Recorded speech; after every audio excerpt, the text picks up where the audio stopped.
bagaimana pengacara bisa mengatakan harus bagaimana membela nasabah? Karena apa? Kami korban.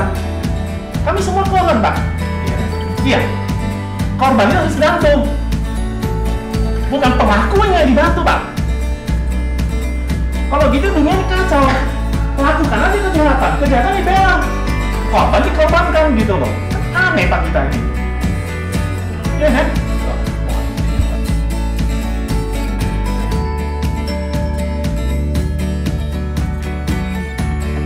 Kami juga tadi sudah sampaikan kalau mereka pun akan mencoba untuk dengan direksi atau mungkin direktur keuangannya untuk berkomunikasi menjelaskan apa sih yang sebenarnya terjadi.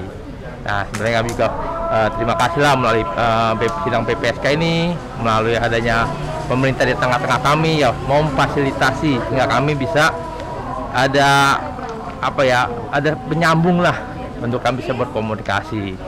Nah, kalau masalah untuk yang tadi dipertanyakan masalah mereka harus menunggu sidang dari gugatan keberatan, ya dari kami kan juga ya itu menjadi tanggung jawab Wana Arta. Kenapa bisa sampai rekening ini diblokir? Artinya kan mungkin apakah ada kesalahan di pihak Wana Arta atau juga ada hal-hal yang kita nggak tahu, ya kan? Itu kan memang harus diselesaikan oleh pihak Wana Arta, ya kan? Tapi kalau kami dari pihak konsumen, ya kan kami sebagai pihak konsumen, kami ini kan kondisinya menaruh uang, menitipkan uang yang kami investasikan ke pihak Wana Arta. Ya, tadi disampaikan bahwa uang kami juga diinvestasikan di instrumen saham, di SID yang saat ini diblokir kan, bahkan kan udah dirampas. Nah, jadi poinnya ya buat kami dia harus selesaikan masalah di sana, tapi di kami pun kan harus ada penyelesaian. Kenapa? Karena kami kan tidak melakukan hal apa-apa dengan pihak Wana Arta. Pada saat kami masuk sudah jelas aturannya, pada saat kami masuk Wana Arta ini sudah jelas, terus juga ada peraturan bahwa uang yang kami beli untuk membeli polis ini adalah uang halal. Ya kan, di situ kata uang bukan hasil korupsi, bukan uang dari hasil tindak kejahatan. Ini apa? Berarti dia sudah melihat bahwa uang kami ini tidak ada bersih lah, hasil keringat kami, hasil perjuangan kami dari muda sampai sekarang. Nah, jadi poinnya itu pun sudah terklaim bahwa dana kami, sumber dana kami adalah dana yang tidak cacat hukum. Ya, nah itu, jadi poinnya kalau buat kami ya Wana Arta tetap selesaikan di Tipikor, tapi kami pun harus selesaikan. Tadi Abang bilang setuju, kenapa? Karena kan setelah tadi kami komunikasi banyak hal-hal yang ternyata yang kami perlu tahu bahwa berapa banyak yang dirampas, dan ada juga beberapa yang mungkin belum terampas, ada di instrumen lain. Ya karena itu juga kami kan mau jelas. Ya jadi itu yang kami minta pertanggungjawaban. Kenapa sampai kondisinya kan harusnya Wana Arta masih bisa melakukan hal-hal yang mungkin bisa mengembalikan dana kami, atau mungkin juga kan nggak perlu langsung semua, atau misalnya atur skemanya seperti apa, ya kan? Tadi dibahas juga ya Bang di dalam. Ya tadi sih dia lagi coba mengajukan, tapi poinnya kan kalau dari pihak kami ini kan perkumpulan P3W kan nilai uangnya nggak besar. Nah, kenapa kami berjuang? Ternyata asal mau tahu aja di kami ini itu rata-rata usianya itu usia sudah tidak produktif, 65 tahun ke atas, bahkan ada yang udah umur 90 tahun. Ya kan, berarti kan poinnya kan dia hanya mau menabung. Ya kan? Intinya gitu. Hari ini kesimpulan menunggu lagi ya Bang ya? Jadi kalau hari ini kita juga bersyukur lah, jadi kita sudah sampaikan pertanyaan-pertanyaan yang kemarin kita pertanyakan sudah dijawab semua, ya kan, dan ada pertanyaan lagi yang kita butuh informasi lebih detail lagi dan perlu akurat, ya akhirnya mereka harus sampaikan nanti, mereka sampaikan lagi, ya kan, dan mereka nanti akan mudah-mudahan pihak manajemen Wana Arta yang berkompeten. Tadi juga sudah diatur gimana dia bisa hadir, baik offline maupun online. Dan yang lebih baiknya lagi tadi kita sudah koordinasi dengan pihak majelis dari BPSK bahwa akan mau dihadirkan pula dari pihak OJK. Nah, kita mudah-mudahan ini terrealisir, dia akan diundang pihak OJK untuk hadir di sidang berikut ini, ya kan? Nah, karena kita tahu bahwa kondisi sekarang lagi pandemi, susah untuk bertemu langsung, ya kan? Mungkin nanti akan diatur coba apakah kalau emang nanti orangnya kita kurangin, ya kan? Dan atau juga kita sih lebih berat mungkin kalau emang terpaksa kita juga lakukan dengan online. Ya, kita adakan di sini. Seperti ini. Kita ini kan kondisinya bukan sedang menyelesaikan seperti apa, tapi konsumen ini punya hak untuk diinformasikan dengan jujur dan terbuka dari pihak pelaku usaha. Itu undang-undangnya ada. Undang-undang konsumen ini nyatakan, bahkan presiden sendiri, ya kan, yang menetapkan, yang memutuskan, itu sudah ada undang-undangnya. Artinya bukan bicara penyelesaian, tapi konsumen ini punya hak mutlak untuk dijawab, untuk diinformasikan dengan jujur. Itu ada pasalnya, bahkan itu pun ada sanksinya kalau kita nggak ini. Jadi inilah hal yang perlu diketahui sebagai pihak konsumen. Saya harap konsumen ini harus paham bahwa kita ini dilindungi, ada undang-undangannya. Jadi bukan hanya bicara penyelesaian bayar membayar, tapi informasi, ya kan, segala hal yang kita butuhkan harus dijawab, kalau nggak dijawab ya ada sanksinya. Jadi ini yang perlu diketahui juga oleh pihak Wanaharta maupun pihak-pihak pelaku usaha. Ya, kita juga datang dengan mediasi, bukan dengan ngotot gimana. Bahkan tadi di informasi ya, lebih baik mediasi di sini daripada pada saat di pengadilan ini. Karena di pengadilan kan mediasi waktu sempit, akhirnya nggak akan ketemu. Tapi kalau di sidang BPSK kita kan mediasi yang lebih teratur, ada waktunya, bisa komunikasi. Karena kan poin ini kita cari solusi. Cepet lagi. Ya kan? Nah, poin kita cari solusi. Melanjut pembicaraan Pak Ketua, sebetulnya pada kesempatan ini kita sangat berterima kasih sekali atas kesediaan dari pihak manajemen Wanaharta yang sudah bersedia hadir.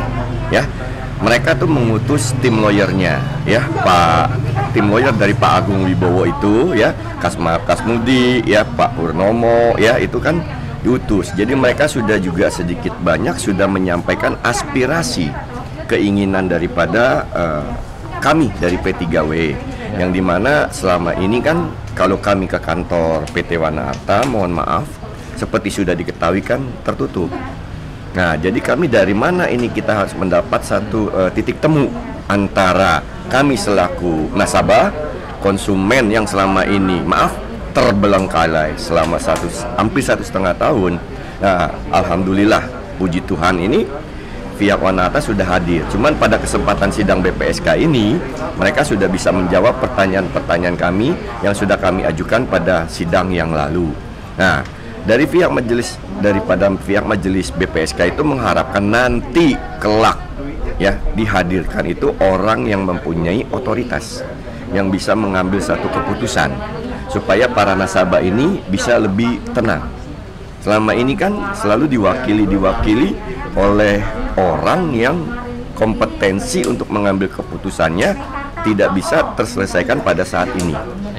Ya, jadi kita sangat sekali mengharapkan. Kami sangat mengharapkan sekali pada sidang berikut 2 minggu yang ke depan itu Bapak Yanes dan Pak Daniel Halim selaku Direktur Keuangan PT Wanaharta bersedia hadir. Ya, karena beliaulah yang akan bisa menjelaskan serta mengklarifikasi apa sih yang sebenarnya terjadi. Betul. Ya, daripada dihadiri oleh orang yang sama sekali tidak memahami alur-alur lalu lintas daripada investasi dan keuangan. Ya, mereka bicara hanya dari status hukum, tapi masalah lalu lintas orientasi cash flow daripada uangnya nasabah itu kan mereka tidak bisa. Betul Pak Ketua, ya. Jadi itu tidak bisa. Jadi kita masih bersyukur bisa dihadirkan perwakilan dari pihak Wanaharta. Tapi kami sangat berterima kasih seandainya kelak 2 minggu yang akan datang yang hadir di BPSK ini adalah pejabat-pejabat yang seperti kami sebutkan tadi, ya, Bapak Yanes selaku Direktur Utama dari PT Wanaharta dan Bapak Daniel Halim selaku Direktur Keuangan. Kami sangat mengharapkan kalau bisa kita datang di sini bersama-sama kita untuk menyelesaikan masalah. Kita tidak mau istilahnya, kami bukan versus dengan Wanaharta. Ya kan? Nah, Warna Mediasi. itu kan mediasi. Warna itu perusahaan sudah lama, 46 tahun. Sayang, sangat disayangkan. Ya kan? Kalau Warna Arta itu bisa meng-recovery bisnisnya, kan kami juga ada manfaatnya yang bisa kami terima. Ya, betul. Iya kan? Betul. Ibarat gunung lah. Kalau sekarang lagi tandus apa ditanami, kita bina apa pupuk, kita akan dapat hasilnya. Kami ini sudah usia tua. Ya. Sudah usia tua yang menyimpan uang itu di Warna Arta dengan harapan ya tidak mau menyusahkan anak cucu. Seperti Pak Ketua katakan, anggota P3W itu usianya sudah banyak yang lanjut. Ya rata-rata sudah 70, 65 sudah pada menerima vaksin kedua. Ya kami juga turut prihatin, sudah ada 4-5 teman-teman kami, mohon maaf, yang meninggal. Ya, dari Fuin. Ya, yang baru minggu lalu setelah Idul Fitri, Pak Herman, beliau itu meninggal, teman seperjuangan kami, suaminya Ibu Yani. Ya, Pak Robi, kakaknya Pak Dedi, Pak Budi, nasabah kami juga sama-sama korban yang di Pontianak. Banyak. Ya, itu diakibatkan mereka sangat stres memikirkan masalah ini yang sudah terkatung-katung. Nah, kami sangat berterima kasih kepada pihak Warna Arta. Kami harapkan seperti yang diharapkan teman-teman, kelak nanti 2 minggu ke depan, tolonglah ya pejabat yang punya wewenang, otoritas, berkompetensi untuk hadirlah. Itu lagi diusahakan. Nah, betul. Tapi kita mau nanti adalah implementasi daripada usaha tersebut supaya bisa hadir. Ya, kalau masalah jawaban-jawaban yang normatif, mohon maaf, kami mengikuti Warna Arta ini sejak dari sidang pra-peradilan di Pengadilan Negeri Jakarta Selatan. Jadi sudah cukup lama. Ya, kami sudah bisa menerima dari kasusnya Januari, ya, diblokir, ya, bulan Maret disita, terakhir kasus pokok perkaranya Beni Cokro, Heru Hidayat, Joko Hartono Tirto sampai dirampas. Kami mengikuti terus, ya kan? Tujuannya mengikuti itu kami mendampingi jalannya Warna Arta sampai di mana. Itu aja. Kita nggak nuntut lah. Selesaikan saja baik-baik.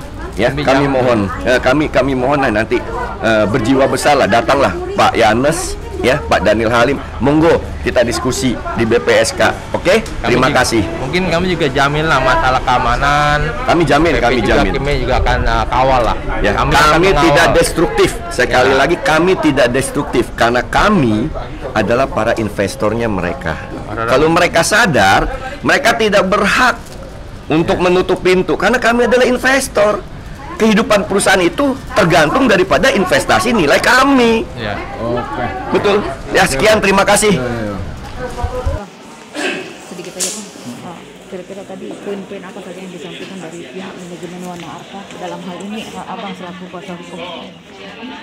Jadi poin-poin pentingnya pada kesempatan persidangan hari ini, Warna Arta sudah menyampaikan bahwa Warna Arta sedang mengajukan upaya hukum keberatan di Pengadilan Tipikor Jakarta Pusat, ya. Sama Warna Arta juga sedang melakukan koordinasi dengan OJK sehubungan terkait dengan rencana penyehatan kesehatan keuangan perusahaan. Jadi intinya hari ini yang bisa disampaikan oleh Warna Arta itu. Ya. Sejauh ini kalau dari nasabah-nasabah ini yang dia minta adalah kepastian terkait dengan pembayaran, kapan kira-kiranya Warna Arta bisa menyelesaikan pembayaran gitu. Tapi Warna Arta saat ini masih melakukan upaya hukum untuk membebaskan rampasan atau sita yang dilakukan oleh negara terkait dengan putusannya Beni Cokro gitu. Sama berkoordinasi dengan OJK sehubungan dengan penyehatan kesehatan keuangan perusahaan gitu. Bang, boleh diceritakan kejaksaan Agung terkait penyitaan karena ada simpang siur nih Bang. Ya, terkait dengan nilai Warna Arta yang disita atau dirampas sama negara oleh itu nilainya sebesar 2,4 triliun sekian. 2,4 yang benar. Ada informasi kan 1, sekian udah dilepas. Apakah benar itu Bang? Informasi itu sampai saat ini belum pernah kita terima ya. Jadi Wana Arta sendiri juga belum mendapatkan informasi itu gitu. Bang, ada langkah-langkah lain yang diambil dari pihak manajemen selain menunggu dari OJK dan sebagainya, Bang, untuk para nasabah yang sudah menunggu tentang kepastian? Saat ini baru itu yang bisa disampaikan Wana Arta ya. Jadi sekarang Wana Arta sedang berfokus pada permohonan keberatannya dia yang saat ini sudah dalam tahap pembuktian. Tadi Bang, di dalam apa saja yang disampaikan dari pihak Wana Arta? Nasabah? Dari pihak siapa? Nasabah Wana Arta? Ya, dari pihak nasabah sendiri meminta direktur bisa ketemu dengan manajemen Wana Arta gitu. Kira-kira bisa nggak itu, Bang? Nah, kita sedang lagi upayakan ini ya untuk kita sampaikan ke manajemen Wana Arta itu sih. Sidang lanjutan kapan, Bang? Sidang lanjut lagi itu tanggal 7 Juni. Kira-kira bisa nggak datang ini pihak Nah, manajemen? kita perlu ini dulu, kita perlu sampaikan dulu, minta konfirmasinya ke manajemen. Yang terakhir, Bang, apa kira-kira harapan buat para nasabah agar paling tidak mereka bisa tenang mendengar info dari pihak manajemen? Ya, kalau harapan dari Wana Arta sendiri sih sama nasabah juga, intinya Wana Arta permohonan keberatannya Wana Arta bisa dikabulkan dan bisa diselesaikan nanti kewajiban-kewajiban kepada para nasabahnya itu. Menurut Abang, kira-kira bisa nggak diselesaikan di sini, Bang, di jalur BPSK sendiri untuk kasus? Kalau dari jalur BPSK sendiri di sini kita sudah menyampaikan dalam jawaban yang pertama bahwa BPSK itu tidak berwenang untuk memeriksa perkara ini, dan kita juga menyampaikan ke BPSK bahwa kita tidak memilih opsi penyelesaian apapun di BPSK. Itu sih.